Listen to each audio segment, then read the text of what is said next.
Енді менікі асқабақтың дәмімен барымызда.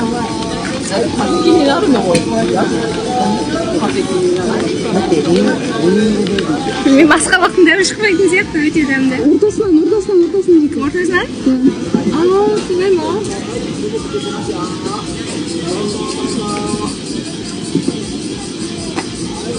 Шықпай ма? Шықпайды. Неге? Білмеймін. Айтыңыз айтыңызшы. Менікі де қатты шықпайды. Сенікі васаби. Неге менікі шығады онда? Васабиді жеп көрген болсаңыздар, мен сезімді түсінетін шығарсыздар. Бірақ дәмді емес деп айта алмаймын, дәмді. Бірақ кішкене андай ауызды аштыратындай бір дәмі бар. Өте бірақ дәмді. Ащы жақсы көретін адамдарға мүмкін ұнап қалар. Бағана онша дәмі шықпаған еді томаттың.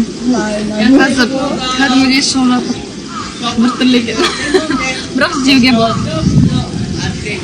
Менікі де енді шығып жатқан сияқты.